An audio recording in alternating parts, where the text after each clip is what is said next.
반갑습니다.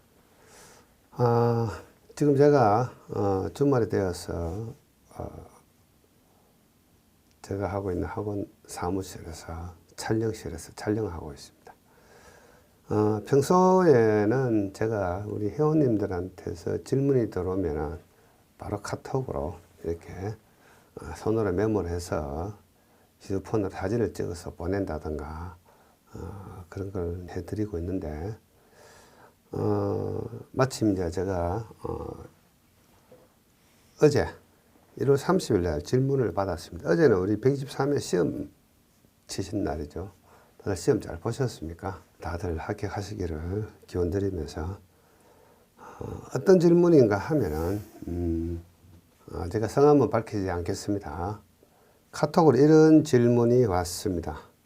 여기 응력전이라는 이러한 PDF 파일을 본인이 이렇게 만들어서 저에게 질문을 했습니다. 그래서 자, 교수님 안녕하세요. 응력아치란 용어하고 응력전의 개념이 조금 헷갈려서 질문을 올렸습니다. 이렇게 해서 이제 질문을 하셨네요. 자, 그래서 이런 질문이 들어왔기 때문에 제가 오늘은 여러분들에게 응력아치와 응력전의에 대해서 조금 개념을 설명드리고자 합니다. 원래는 질문하신 본인에게만 제가 답변을 보내드리고 했는데 기왕에 하는 거 제가 영상으로 만들어서 여러분들 이 구독자님들 모두 같이 한번 이런 거 공부해 보실 기회가 있지 않겠나 싶어서 제가 유튜브에 올리기로 마음을 먹었습니다.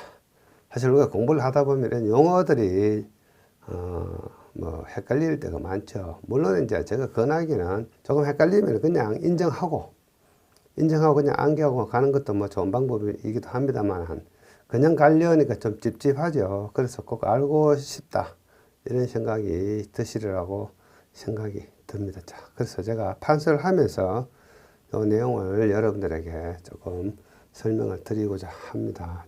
자, 우리 회원님이 이렇게 자기가 공부를 하면서 제가 강의하는 동영상 일부분을 캡처를 뜨고 또 본인의 생각 또는 본인이 궁금한 거 이렇게 이제 질문을 했습니다. 자, 요거 같이 판서를 하면서 제가 한번 여러분들에게 설명을 드려보기로 하겠습니다.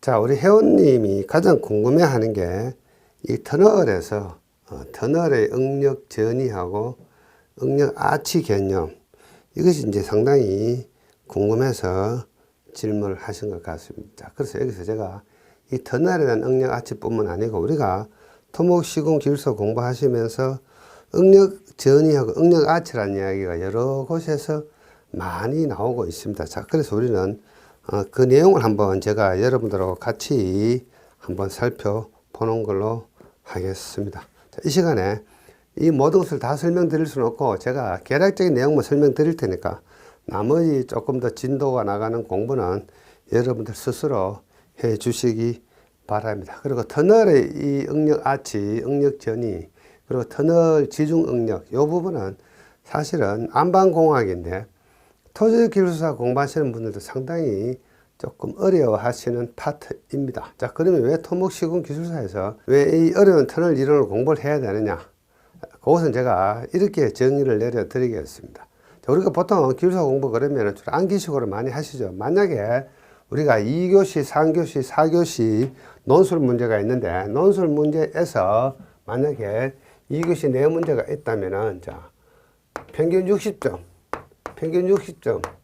딱 되게 점수를 받으시는 분하고 자, 내 문제 중에 자, 어느 한 문제는 60점, 어느 한 문제는 58점. 자, 예를 들어서 좀 이론적으로 깊이 있게 공부해서 어느 한 특별한 문제를 만약에 내가 70점이나 80점을 받았다. 그 나머지 한 문제는 60점을 받았다. 자, 만약에 여기서 80점을 받았다고 생각해 보겠습니다. 자, 이것은 240점이 될 거고, 이것은 얼마가 되겠습니까?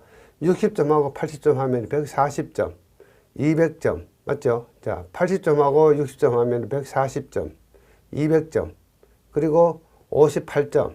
요거는 258점이 되는 거죠. 자, 그러면은, 자, 여기서 얼마가 남습니까? 240점에서 58점 하면은 18점이 남죠. 자, 이 남는 점수는 우리가 이를테면 뭐 3교시나 4교시 또는 1교시 용어 정의에서 조금 부족한 점수로 배분을 해줄 수가 있습니다. 자, 부족한 점수를 도와줄 수가 있습니다. 자, 그래서 만약에 1교시에서 평균 58점을 받았다. 자, 그러면은, 이거는 불합격 점수죠. 자, 그러면 여기서 뭡니까? 2점만큼은 부족하기 때문에 시험이 떨어질 확률이 많죠. 요 2점은 응력이 되겠습니다. 응력. 이 응력을 어디로 넘겨줍니까? 여기서 더 추가로 점수를 18점을 받았기 때문에 점수가 좀 남죠. 이쪽으로 이 응력을 전이시키는 겁니다. 전이. 자, 그래서 이것을 우리는 응력 전이다 해서, 자, 스트레스 트랜스퍼. 자, 또는 하중 전이라 해서 로드 트랜스퍼. 그래서 응력 전이는 다른 말로 하중 전이라고도 이야기를 합니다. 하중 전이. 그래서 응력 전이, 하중 전이. 그래서 이 응력들을 부족한 이 점수, 즉 떨어지는 응력. 자, 이거 응력은 뭡니까? 낙방 응력이죠. 낙방 응력. 자, 토질이나 암반으로 치면은 전단 응력 또는 전단 파기 응력 또는 변형 이런 게 되겠습니다. 그래서 이 응력을 전이하면 어떻습니까? 이 남는 점수가 이 응력을 받아줍니다. 받아줘가지고 이러한 아치 모양으로 합격을 시켜준다 해서 이것을 아칭 이펙트라고 이야기합니다. 자, 결국은 뭡니까? 응력 전의 아칭 이펙트의 개념은 어떤 건가 하면은, 자, 변형이 일어나거나 문제가 생기거나 파괴가 일어나는 그 집안의 어떤 응력들을 이 단단한 곳, 충분한 점수를 가지고 있는 곳에다가 전이를 시키는 거죠. 도움을 요청한 겁니다. 자, 그러면은 이 단단한 이 집안은 이 충분한 남는 점수는 이 부족한 점수를 충족시켜 주겠죠. 도와줍니다. 그래서 여기에서는 18점이 감소되겠죠. 감소되지만은 어떻습니까? 나는 충분히 60점을 확보하고 있기 때문에 나머지 18점은 이 부족한 점수로 도와줘도 상관이 없죠. 그래서 이러한 효과를 아칭 효과다 이렇게 이야기합니다. 그래서 이 아칭 이펙트는 응력 전이가 되어 가지고 이 단단한 집안이 전이된 응력을 받아 가지고 전체적으로 평균 60점 되게 하는 그 효과, 이것을 우리는 아칭 이펙트다 이렇게 이야기합니다. 그러면 여러분들이 토목 시공 기술사 공부하실 때 왜 열심히 공부를 하고 어떠한 문제에 대해서 특별하게 고득점을 받아야 되느냐? 아칭 효과를 노리기 위해서 고득점을 받아야 됩니다. 특별한 문제 한두 문제씩은 각 교시마다 고득점을 받아야 그 고득점된 점수를 부족한 점수로 나누어 줄 수가 있습니다. 이게 응력 전이와 아칭 이펙트죠. 그래서 토목 시공 기술사 공부도 어떻습니까? 응력 전이를 해서 아칭 이펙트를 해야 됩니다. 자, 그래서 아칭 이펙트 효과를 주어야만이 여러분들이 무난하게 합격할 수가 있다. 이게 응력 전이와 아칭 이펙트 이야기입니다. 아시겠죠? 자, 모든 현상들은 일상생활 속에 다 있습니다. 공학 원리도 일상생활 속에 가만히 생각을 해보면 다 있다. 이렇게 생각하시면 되겠습니다. 자, 그 다음에 또 아칭 이펙트의 하나의 예가 어떤 건가 하면은, 자, 여기에 이런 게 있습니다. 여기에 이런 식으로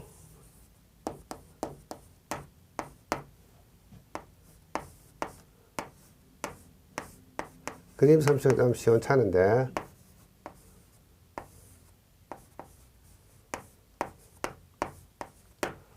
어머니가 있고요, 아기가 있습니다. 자, 여러분들도 아기들 키우죠. 그래서 아기들하고 밖에 걸어갈 때는 항상 아기들 손을 잡고 갑니다. 그래서 여기서 아기가 여기에 돌뿌리에 걸려가지고 아기가 넘어지려고 그럽니다. 넘어지려고 할 때 어머니가 꽉 잡아주면 아기는 넘어지지 않죠. 자, 그래서 아기가 이 넘어지려는 이 힘은 응력이 되겠죠. 응력, 전단 응력이나 이런 것들, 응력. 자, 어머니가 아기를 잡아가지고 아기가 넘어지지 않도록 작용하는 그 효과를 우리는 아칭 이펙트라고 이야기할 수가 있습니다. 아칭 이펙트. 자, 결국은 그러면 이제 응력 전이와 아칭 이펙트의 어떤 정의는 뭐가 되겠습니까? 변형이 일어나려는 곳에 또는 약한 지반이 변형을 일으키는 응력이 있다. 즉 전단 응력이 발생했을 때 이 전단 응력은 어디에서 옵니까? 외부의 어떤 하중 때문에 오는 거죠. 외부 하중 때문에 응력이 발생하는데, 자, 그것이 너무 커지면 파괴가 일어난다든가 변형이 일어나죠. 그것을 우리는 응력이라고 이야기합니다. 자, 그 응력을 어디로? 어머니에게 넘겨버립니다. 이전시켜 버립니다. 그것을 트랜스퍼라고 이야기합니다. 트랜스퍼.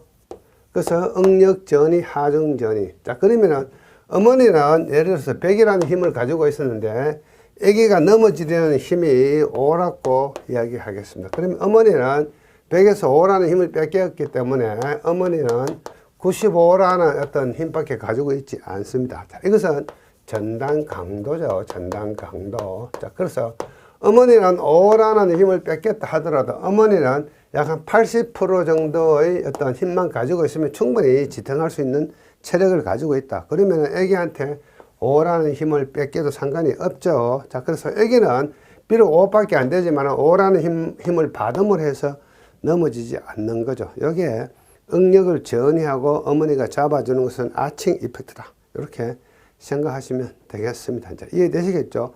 여기에 응력 전이와 아칭 이펙트의 일상생활 속에서 우리가 관찰할 수 있는 부분이 되겠다. 이렇게 생각하시면 되겠습니다. 자, 그러면 우리가 토목시공기술사나 토질기술사에서 이 응력 전이와 아칭 이펙트가 많이 나오는데, 자, 제가 다 설명할 수는 없고 어떠한 곳에서 이 아칭 이펙트하고 응력 전이 이야기 나오는지 사례만 몇 가지 들어드리고 넘어가는 걸로 하겠습니다.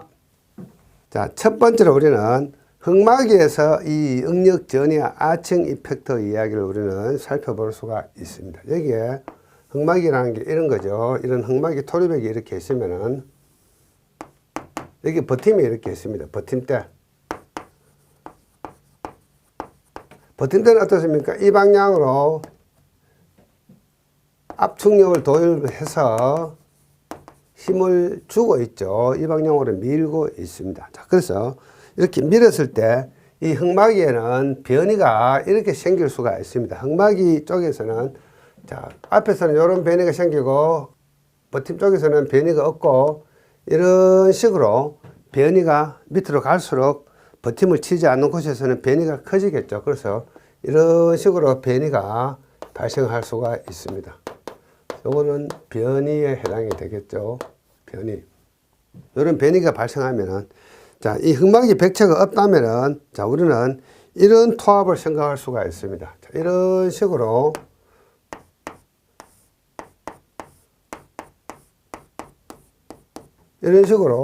주동 토합을 생각할 수가 있습니다. 주동 토합.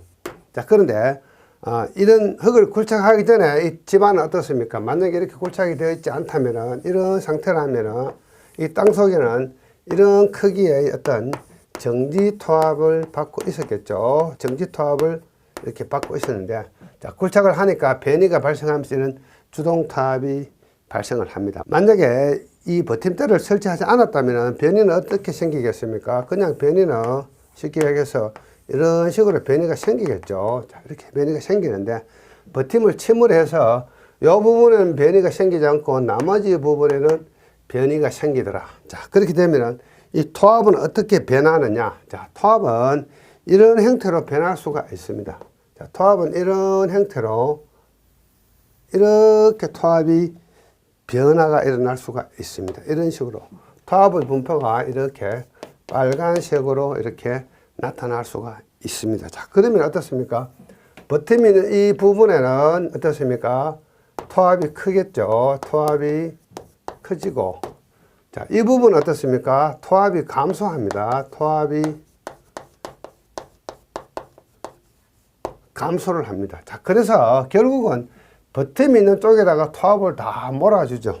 그래서 이 모양으로 토합이 이렇게 버팀이 있는 쪽으로 몰려옵니다. 이 모양새가 생긴 모양이 아치 모양으로 생겼습니다. 그래서 이것을 우리는 아칭 이펙트다, 이렇게 이야기합니다. 아칭 이펙트다. 이게 흑마기에서 버팀을 치는 이유가 되겠죠. 전체적으로 이 흰색의 삼각형 면적이나 이 붉은색의 이 토합 면적은 동일합니다. 토합의 크기는 변하지 않는데 토합의 위치가 바뀝니다. 그래서 자, 변형이 많이 일어나는 곳에서는 토합을 감소시켜주고 버텀이 있는 곳에다가 토합을 몰아줌으로 해서 이 흑마기 벽체가 안정되게 유지를 하고 있죠. 이게 응력 전이에 의한 아칭 이펙트입니다. 어디에서? 흑마기에서, 흑마기 벽체에서 일어나는 아칭 이펙트 효과죠. 응력 전이 현상에 의한 아칭 이펙트 효과다. 이렇게 생각을 하시면 되겠습니다. 자, 요게 흑마기 벽체에서의 아칭 이펙트입니다. 자, 그 다음에 제가 또 하나의 사례를 들어 보겠습니다. 자, 그 다음에 이제 우리가 락필댐이 있습니다. 존용 락필댐. 자, 존용 락필댐은 이렇게 구성이 됩니다. 이런 형태로 구성이 됩니다. 여기에 암 버력이 들어가고요. 자, 여기에 모래와 자갈로 되어 있는 재료가 들어갑니다. 필터 재료라고 이야기하죠. 그 다음에 여기에 점토가 들어가죠. 자, 그러면 우리가 이 부분을 단계별로 쭉 시공해 올라가면은, 자, 모래 자갈은 우리가 아시다시피 치마가 어떻게 일어납니까? 즉시 치마가 일어나면서 미리 단단해졌겠죠. 준공하고 나면. 근데 이 점토는, 점토 코어는 준공이 되었다 하더라도 계속해서 밑으로 치마가 일어나고 있습니다. 자, 그러다가 여기 이렇게 물을 담수를 했습니다. 물을 담수를 했더니만은, 자, 어느 정도 시간이 지나면은 이 점토 부분에 그 요소가 이렇게 침하를 해서 일정 깊이, Z 깊이에 들어가면은 이 시그마 V 값이, 자, 시그마 V가 감마 T에다가 곱하기 Z라는 응력이, 연직 응력이 발휘가 되어야 되는데, 자, 이 연직 응력 어떻습니까? 이 점토 지반에 계속해서 압축되면서 때가 되면은 이 값이 나와야 되는데, 근데 미리 요 부분은 모래 자갈로 구성되어 있어 가지고 단단한 지반입니다.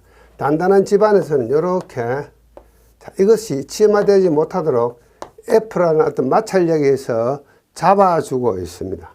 자, 그러다 보면은 이 점토 지반은 빨리 치마가 일어나지 않겠죠. 자, 그래서 실제 어느 정도 시간이 지났는데도 이 부분의 응력은 시그마 V가 되는 것이 아니고 시그마 V 다시는 감마 T 곱하기 Z에다가 EF, 이 마찰력만큼 적어져 있겠죠. 자, 그래서 원래 우리가 원하는 이론적인 연직 응력은 감마 T 곱하기 Z여야 하는데 실제는 어떻게 되어 있습니까? 실제는 아직도 계속해서 치마를 하기 때문에 이렇게 적어져 있겠죠. 자, 여기다가 KO라는 어떤 토합 개수를 곱하면 이것은 뭐가 됩니까?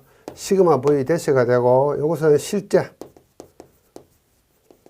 요거는 시그마 V 대시인데 이론. 그래서 요게 이론적으로 확보가 돼야 되는데 실제는 이렇게 밖에 안 된다는 이야기죠. EF만큼 감소되어 있더라, 이 뜻입니다. 자, 그런데 여기에서는 뭐가 작용합니까? 이 방향으로 P라는 수압이 작용하면서, 자, 이 P라는 수압이 결국은 어떻습니까? 이 값 KO 곱하기 시그마 V 대시 실제 값, 이 시그마 V 대시 실제 값은 어떻습니까? 이론 값보다는 훨씬 적어져 있죠. 요 EF라는 값 때문에. 자, 그래서 이 수압이 훨씬 크기 때문에 이 부분에 뭔가 발생을 합니다. 균열이 발생을 하죠. 균열. 이것을 우리는 수압 할열이다, 이렇게 이야기합니다. 수압 할열이다 또는 수압 파쇄 현상이 발생을 한다, 이렇게 되죠. 자, 그래서 이 부분이 점점 커지면서 이 댐 하류 쪽에 터져 나오면 이게 뭐가 되죠? 파이핑이 되는 거죠. 자, 그래서 이 존용 락필댐에서는 이러한 응력 전이에 의한 아칭 이펙트 때문에 파이핑 현상이 발생을 한다, 이렇게 생각하시면 되겠습니다. 자, 요게 존용 락필댐에서 응력 전이 또는 아칭 이펙트에 의한 파이핑 현상이다, 이렇게 생각하시면 되겠고, 그 다음에 이런 현상은 또 어디서 우리가 발견할 수 있냐 하면은 자, 이런 거 한번 생각해 보겠습니다. 여기에 이렇게 굴착을 해서 여기에 뭐 간이나 또는 박스를 이렇게 시공을 했습니다. 하고 여기 대묘기를 이렇게 놓고 나니까 이 굴착 폭이 아주 좁다면은, 굴착 폭이 좁으면은 이 지방 경계면에서 이 대묘음토가 침하되는 것을 잡아버리겠죠. 마찰력에 의해서 잡아버리면은 이 대묘음토는 이러한 모양으로 이렇게 침하가 일어나겠죠. 이런 모양으로 만들어지겠죠. 그래서 밑으로 하향 볼록 아칭 현상이 발생을 합니다. 자, 그래서 전체적으로는 이 박스나 흉관에 걸리는 토합이 감소되겠죠. 감소되면서 이런 현상이 발생을 한다. 이것을 우리는 하향 볼록 아칭 현상이다. 이렇게 이야기를 합니다. 그것을 우리는 일반적으로 콘케이브라고 이야기합니다. 콘케이브 모양의 아칭 현상이다. 근데 이렇게 좁지 않고 이 부분이 엄청 넓어 가지고 여기에 흉관이나 박스를 만들고 이렇게 엄청나게 넓은 구간에 대묘기를 했다. 자, 그러면 어떻습니까? 이 부분은 침하량이 크고 이 부분은 콘크리트 구조 버리니까 침하량이 적겠죠. 그래서 전체적으로 침하 모양은 이러한 모양으로 형성이 될 것이다. 이것은 뭡니까? 위로 볼록하죠. 그래서 상향 볼록이다. 상향 볼록 아칭 현상이다 해서 이거는 콘벡스라고 이야기합니다. 콘벡스 아칭 현상이다. 그래서 이런 뜻은 갈로나 박스 대묘기 할 때도 이런 아칭 현상을 발견할 수가 있습니다. 자, 그 다음에 자, 어떤 현상이 있느냐. 자, 여러분들 보강토 아시죠? 자, 보강토 옹벽은 이런 겁니다. 자, 여기에 보강 블록이 이렇게 올라가고 뭐 보강 블록 2개마다 또는 3개마다 하나씩 보강재가 설치되겠죠. 자, 만약에 3개마다 하나씩 보강 그리드, 섬유 보강 그리드가 설치되었습니다. 이런 식으로 보강 그리드가 설치되고 나면은 여기도 보강 그리드가 이렇게 설치되었습니다. 자, 그러면은 토합이 이렇게 작용하면서 흙의 변형은 어떻게 생기겠습니까? 이런 형태로 변형이 생기겠죠. 이런 형태로. 자, 그래서 여기서 일어나는 어떤 변형을 일으키는 응력들이 어디로? 이런 보강제로 전부 응력이 전이가 되겠죠. 전이가 되고 이 단단한 보강제가 마찰력에 의해서 이 흙이 더 이상 앞으로 밀리지 않도록 잡아주는 역할을 하게 되겠죠. 그래서 이렇게 응력이 전이되는 것을 우리는 자, 응력 전이라고 이야기하고 이렇게 잡아주는 이 현상들을 우리는 아칭 이펙트다. 아칭 이펙트다. 이렇게 이야기합니다. 아칭 이펙트다.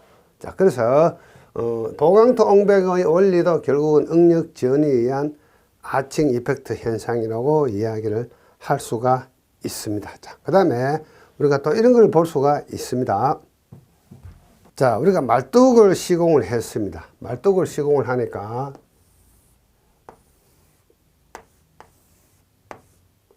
이렇게 말뚝을 시공하니까 지표면이 이렇게 있고 이 말뚝 주면에서 전체적으로 위로 받치는 마찰력이 작용을 했다. 그러면 정의 주면 마찰력이라고 이야기합니다. 그래서 정의 마찰력이 작용한다면은 이 말뚝에 전달되는 이러한 하중들이 집안으로 이렇게 전달이 되는데 이것을 우리는 하중전이라고 이야기합니다. 하중전이. 그래서 상부에 하중이 실리면 이 하중전이가 어떻게 되냐면은 지표면 가까운 데서는 자, 지표면 가까운 데서는 크고 깊이 내려가면 갈수록 하중이 전되는 양이 감소가 되겠죠. 그래서 하중이 전이가 되는 양이 깊이에 따라 가지고 제때에 따라서 감소가 된다면은 이때 이 마찰력은 플러스의 주면 저항이다 해서 정주면 마찰력이라고 이야기합니다. 정주면 마찰력이다 이렇게 이야기합니다. 자, 그런데 이 집안이 이렇게 침하가 일어나면서 어느 지점까지 요 지점을 우리는 중립점이라고 이야기하는데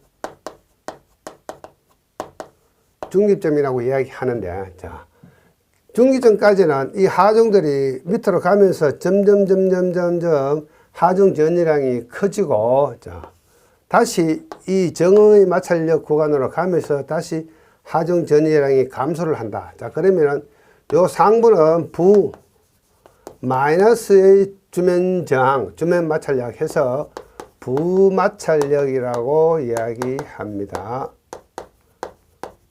이 하부는 정마찰력.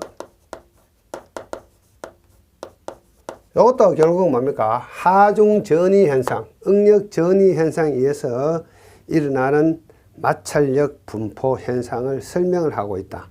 자, 그래서 말뚝 기초에서도 응력 전이와 아칭 이펙트 이야기를 우리는 할 수가 있습니다. 자, 그 다음에 또 이런 거 있습니다. 여러분들 그 연약지방 계량 공법을 할 때 이런 거 들어보신 적 있죠? 샌드 컴팩션 파일 또는 GCP 파일, 그래블 컴팩션 파일 이런 거 들어보신 적 있죠? 그래서 이런 연약 집안에 자, 여기에 이런 어떤 모래말뚝을 박았다. 이런 어떤 모래말뚝을 박았는데 만약에 모래말뚝을 박지 않았을 때, 자, 모래말뚝을 박지 않았을 때 이 집안이 상부 하중을 어떤 지지하는 분담하는 응력의 크기가 만약에 이 정도 크기였다.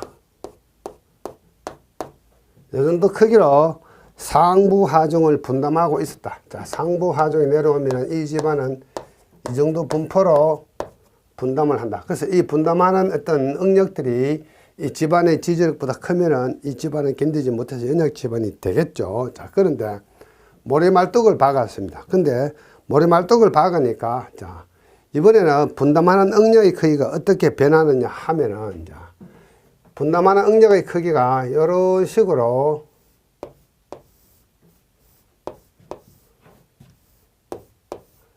이런 식으로 변하더라. 결국은 뭡니까? 요 모래말뚝이 응력 분담을 많이 하고 그 다음에 연약 집안 요 자체는 상부 하중을 분담하는 비율이 적어졌죠. 그래서 조금 약해지도 되는 거죠. 그래서 이 연약 집안의 응력들이 모래말뚝으로 어떻습니까? 전이가 되는 거죠. 전이. 모래말뚝으로 전이가 되는 거죠. 이것을 우리는 이런 모양으로 그립니다. 자, 여기서 이 말뚝으로 전이가 되고 여기서 이 말뚝으로 응력이 전이가 되면서 전체적으로 봤을 때 어떻습니까? 이 집안이 분담하는 응력이 줄어드는 거죠. 감소되는 거죠. 그러고 나서 말뚝의 분담 응력은 훨씬 커지게 되는 거죠. 말뚝은 원래 충분한 어떤 분담력을, 지지력을 갖고 있기 때문에 상관이 없죠. 자, 그래서 이런 현상을 우리는 복합 집안이다 이렇게 이야기합니다. 복합 집안 효과다. 그래서 이러한 샌드 컴팩션 파일에서 이 샌드 파일이나 그래블, 자갈 파일을 시공함으로 해서 이 연약 집안이 상부 하중을 분담해야 될 어떤 분담력을 감소시켜 줘가지고 전체적으로 어떤 집안의 어떤 강도를 크게 해주는 현상을 우리는 복합 집안 효과라고 이야기합니다. 자, 이것도 이런 모양으로 아칭작용이 있기 때문에 그렇다. 자, 여기서 정의를 내리겠습니다. 응력 전이는 자, 약한 집안에서 변형을 일으키는 힘 또는 응력을 강한 집안, 단단한 곳으로 전이 부담을 시키는 거죠. 자, 도움을 요청하는 겁니다. 그러면 단단한 집안은 충분한 강도를 갖고 있기 때문에 그 정도의 응력은 받아들여도 본체의 강도는 감소되지만 그 강도가 충분하기 때문에 아무 상관이 없는 거죠. 그래서 이런 결과물, 결국은 응력을 받아주는 그 효과를 아칭 이펙트다. 응력을 넘겨주는 것은 응력 전이고 전이된 응력을 받아서 전체적으로 그 집안이나 어떤 구조물을 안정되게 유지하는 것을 우리는 아칭 이펙트다. 이렇게 이제 정의를 내리는 겁니다. 우리 질문하시는 분, 요거 충분히 저는 이해했으리라고 믿습니다. 자, 그래서 제가 준비한 자료를 슬쩍만 보여드리고 마치기로 하겠습니다. 자, 그래서 요게 지금 질문하신 분이 제 강의 자료, 강의 영상을 보고 캡처를 떠서 이런 식으로 질문을 했습니다. 자, 이 내용 다 설명하려면 어떻습니까? 1시간 정도 설명을 해야 되죠. 그래서 유튜브에 제가 이 내용을 많이 올려놨습니다. 그래서 여러분들 스스로 한번 공부해 보시기로 하고, 자, 그 다음에 기왕에 이야기 나온 거 우리가 조금 전에 설명한 내용을 잠깐씩만 좀 보여드리기로 하겠습니다. 자, 여기 보시면은 자, GCP, 샌드 컨벡션 파일, SCP의 뭐 치환율, 복합 집안 효과 이런 자료가 있습니다. 이런 거 영어 설명 문제 충분히 나올 만하죠. 다 설명은 못 드리고, 자, 여기 보시면은 기본 원리 해서 여기 그림이 이렇게 하나 있죠. 요거 제가 확대해서 좀 보여드리겠습니다. 자, 여기 보시면은 요 정도 크기는 원래 연약한 집안이 상부 하중을 분담하는 응력의 크기입니다. 분담률입니다. 분담률인데 여기에 말뚝을 이렇게 모래말뚝을 박아주면서 모래말뚝의 분담률은 커지고 요것의 분담력은 이렇게 많이 작아졌네요. 이렇게 아주 작아졌습니다. 자, 요런 현상을 우리는 복합 집안 효과다 이렇게 이야기합니다. 이것은 결국은 뭡니까? 여기에 발생하는 이 응력들을 이렇게 샌드 컴팩션 파일로 단단한 집안으로 전이를 시켜준 거죠. 그래서 이렇게 전이를 시켜버리고 이 결과물이 결국은 우리는 아칭 효과다 이렇게 이야기합니다. 그래서 아칭 효과 때문에 응력을 전이받을 수가 있겠죠. 자, 이것을 우리는 샌드 컴팩션 파일 또는 GCP 그라벌 컴팩션 파일에서 일어나는 복합 집안 효과, 이 복합 집안 효과는 결국은 아칭 이펙트 때문에 발생을 한다 이렇게 생각하시면 되겠습니다. 그래서 쭉 보시면은 제가 또 한 번 더 넣어놨습니다. 복합 집안의 효과 해서 제가 아칭 효과에 의한 치마 저감, 여기에 샌드 컴팩션 파일이 있고 이렇게 아칭 효과가 때문에 이 집안의 치마가 적게 발생하는 거죠. 그래서 연약 집안 개량이 되는 거다 이렇게 생각을 하시면 되겠습니다. 이게 샌드 컴팩션 파일의 아칭 효과가 되겠다 생각하시면 되겠고, 그 다음에 제가 여러분들에게 조금 더 고급스러운 이야기를 조금 설명을 드리겠습니다. 제 교재에 되어 있습니다만은, 자, 이거 다 설명은 못 드리고, 자, 조금 전에 이 질문하신 분은 결국은 뭡니까? 터널의 아칭 효과에 대해서 궁금해서 질문을 했는데, 자, 요거 여러분들 화면 멈추고 천천히 한번 보시기 바랍니다. 탄성 상태의 터널 주변 응력 상태를 해설을 하는데, 자, 원령이란 가정하에 등박 응력 상태, 자, 수직의 응력하고 수평 응력이 같다고 가정을 합니다. 원래는 일반 안반에서는 수평 응력이 훨씬 큽니다. 자, 그렇지만은 해석의 편의상 등방 응력이다, 수직의 응력이나 수평 응력이 같다고 생각하고 해석을 해본다는 뜻입니다. 자, 그래서 이것을 KIRSCH, 컷이라고 읽기도 하고 컷셔라고 읽기도 합니다. 이 컷의 해라고 이야기합니다. 이 컷이라는 어떤 이 사람이 만든 해다고 생각하시면 되겠습니다. 자, 이게 탄성 터널인 경우에 이 위에 있는 곡선은 뭔가 하면은 반경 방향의 응력, 요 백체에서 봤을 때는 요 시그마 시타 요걸 이야기하는 거고, 요 곡선은 좀 제가 설명 잘못 드렸습니다. 위에 있는 곡선은 접선 응력이고 접선 방향의 응력이고, 요 하부 곡선은 반경 방향의 응력이라 해서 시그마 R이라고 표현을 합니다. 자, 요것은 제가 또 설명드리자면 많은 시간이 걸리니까 이렇게 하고 넘어가겠습니다. 자, 그렇게 해서 자, 탄소성 상태일 때 이제 터널이 변형이 생겨가지고 소성 상태가 발전을 하면은, 여기까지 소성 상태가 이렇게 발전을 하면은 원래 터널의 반경이 A이고 이 방향의 거리가 R이라면은 탄소성의 경계, 즉 탄성과 소성의 경계, 여기서 보시면은 여기까지가 탄성 영역이면은 여기서는 어떻습니까? 탄성이고 여기는 소성입니다. 그래서 탄성과 소성의 경계를 어떻게 잡느냐. 그때 자 이러한 공식으로 잡습니다. 시그마 세타 B, 시그마 RB.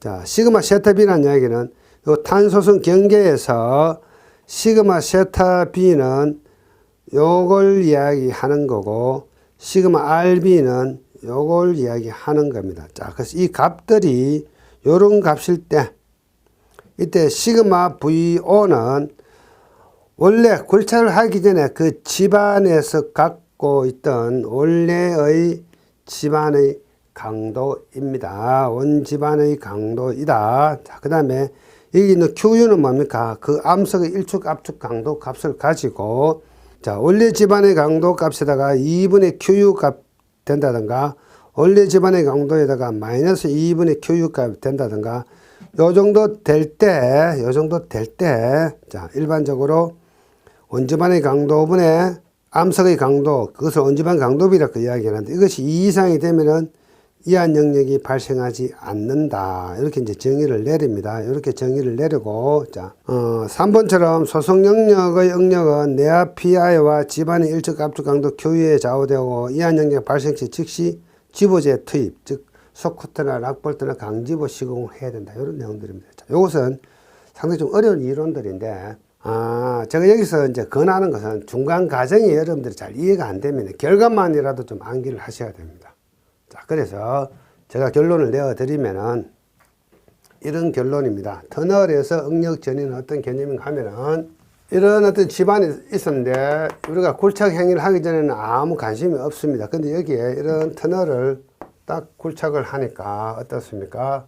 딱 터널을 굴착을 하니까 그래프를 딱 그려보니까 자, 원래 터널에 굴착하기 전에 요 부분의 응력이 우리는 PO라고 표현합니다. 여기서는 전에 제가 보여드린 자료는 뭡니까? 시그마 V라고 표현했죠. 자, 이것을 원집안 응력이라고 이야기합니다. 그래서 1차 지압이다. 1차 응력이다. 이렇게 이야기합니다. 자, 1차 응력 상태가 있다가 굴착을 딱 하니까 이 굴착 벽면에서 응력이 어떻게 변하냐 하면은 자, 이런 식으로 이 방향의 응력은 우리는 시그마 시타라고 표현하고요. 이 방향의 응력은 시그마 R이라고 표현을 합니다. 자, 그래서 이 시그마 시타, 이 방향의 응력은 원래 요게 만약에 1이었다. PO가 만약에 1이었다고 생각해 보겠습니다. 또는 이 축은 시그마 V분의 시그마 시타 또는 시그마 V분의 시그마 R이었던 값이기도 합니다. 자, 그러면 어려워지, 복잡해지니까 그냥 굴착하기 전에 이 응력은 PO인데 이것이 만약에 1이다. 생각하면은, 자, 굴착 딱 하고 나니까 이 벽체에서 이 방향의 시그마 시타, 접선 방향의 응력이 어떻게 변했느냐. 2라는 크기만큼 변하더라. 그래서 이런 식으로 이 값이 이 정도가 되더라. 그래서 이 PO 값이 되더라. 이런 뜻이 되겠습니다. 자, 그 다음에, 요것은 뭔가 하면은 반경 방향의 응력인데, 이 반경 방향의 응력은 굴착과 동시에 제로가 되어버립니다. 제로가 되면서 이만큼 탁 떨어지겠죠. 이게 제로입니다. 제로가 되고, 자, 이것도 어느 정도 저 안쪽으로 들어가면 원래 응력만큼 같은 위치가 나타나겠죠. 요것은 우리는 시그마 R, 반경 방향의 응력이라고 이야기하고, 굴착과 동시에 벽면에서는 요게 제로로 바뀌어 버린다. 이런 뜻입니다. 그래서 원래 응력과 같은 크기까지 이 거리, 원래의 터널 반경을 A라고 이야기하고 이 안쪽 값을 R이라고 이렇게 이야기할 수도 있죠. 자, 그래서 여기까지는 어떤 건가 하면은 자, A분의 R 값이 3 정도 될 때 결국은 여기서 따라서 R은 3 곱하기 A, 이 반경의 약 한 3배 정도 가면은 원래 땅 속에서는 굴착하기 전에 응력하고 같아지더라. 같은 지점이 나타난다. 이렇게 이야기를 합니다. 그래서 요 그림 우리는 탄성 상태다. 탄성 상태의 터널 지중 응력, 터널 지중 응력이라고 이야기합니다. 자, 그래서 이렇게 커진 이 피어만큼 이 커진 응력이 어떻습니까?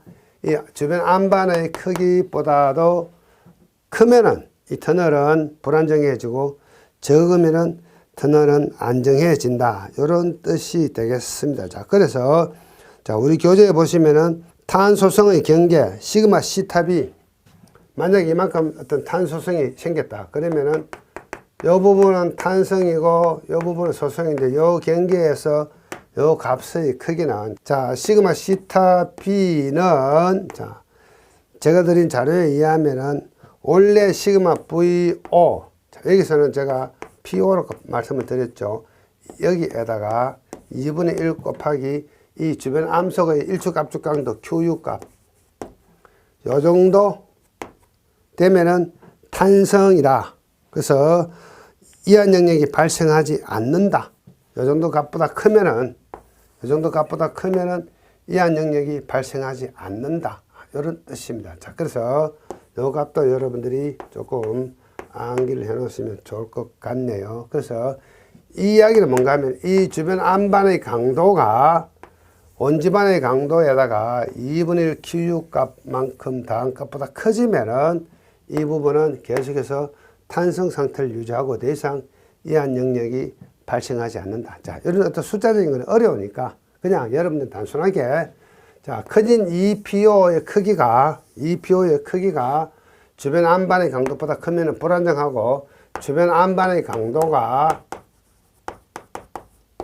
이 PO보다 크면 안정하다. 이렇게 여러분들이 이해를 하시는 게 더 편할 것 같습니다. 이 숫자까지 이해를 하시면 더 좋겠죠. 그래서 이런 해석하는 방법을 자, 사람 이름이죠. KRSCH 커셔라고 이야기합니다. 커셔의 해다 또는 뭐 커시의 해다 이렇게 이야기합니다. 이거 좀 어려운 건데 요거는 토질 기술사 하시는 분들도 상당히 어려워하는 내용입니다. 자, 그렇지만 여러분들은 어렴풋이라도 그냥 이렇게 개념만으로도 탁 잡고 가시면은 앞으로 터널 공부하시는데 상당히 많은 도움이 될 것 같습니다. 자, 시간만 많으면 좀 더 많은 이야기를 가지고 이야기할 수도 있는데, 자, 이 유튜브 영상은 여러분들이요, 10분, 15분 넘으면 안 듣죠. 그냥 재미삼아 듣는 분들은 이 강의 듣지 마십시오. 자, 그리고 6개월 만에 합격을 노리시는 분들은 이 강의 청취 금지입니다. 이 강의 들으시면 안 됩니다. 여러분들 이런 강의 듣다가는 6개월 안에 합격은 못 합니다. 6개월 만에 합격하시려면 제 강의 들으시면 절대로 안 됩니다. 그럼 어디 가셔야 되느냐? 6개월 만에 합격시켜 준다는 곳에 가셔야 됩니다. 심지어는 뭐 3개월 만에 합격시켜 준다는 곳도 있습니다. 그런데 가시면은 여러분들은 3개월 만에 합격하실 수 있고요. 6개월 만에 합격시켜 준다는 곳에 가시면은 충분히 여러분들은 6개월 만에 합격하실 수가 있습니다. 제 강의를 들으신 분들은 6개월 만에 합격 못 합니다. 최소 1년은 잡아야 됩니다. 자, 그래서 6개월 만에 단기 합격 노리신 분들은 제 강의 청취 금지입니다. 들으시면 해롭습니다. 이해하시고 제 강의를 들으시기 바랍니다. 앞으로 유튜브 제 강의 들으시는 분들 있잖아요. 6개월 만에 합격하신 분들은 듣지 마십시오. 그 6개월 만에 다 듣지도 못합니다. 자, 그래서 적어도 차분하게 내가 기술자답게 공부해서 품위 있는 기술사가 되고 싶으신 분들은 제 이야기를 들으시고, 뭐 대충 해서 어떻게 한번 합격해 보시고 싶은 분들은 절대로 제 강의 들으시면 안 됩니다. 자, 그것은 제가 농담이었고요. 언제든지 제 이야기를 들으시고 질문이 있으면 저한테 질문을 하시면 제가 성심성의껏 제가 하고 있는 뭐 강의 수강하지 않으셔도 상관이 없습니다. 언제든지 전화 주시기 바랍니다. 최근에 어떤 분이 유튜브 들으시다가 전화를 오신 분이 있습니다. 그래서 제가 공부하는 방법 상담해 드리고 어떤 뭐 자료라든가 교재 소개를 해 드렸는데, 그렇다고 제가 제 강의 들어서 이런 이야기 절대로 안 합니다. 저하고 코드가 맞으면 제 걸 듣는 거고, 저하고 코드가 맞지 않으면 제 이야기를 들으실 필요가 전혀 없는 거죠. 자, 그렇게 하시고 언제든지 환영하니까 궁금한 거 있으면 질문을 하시기 바랍니다. 자, 이 시간 여기서 마치기로 하겠습니다. 수고하셨습니다.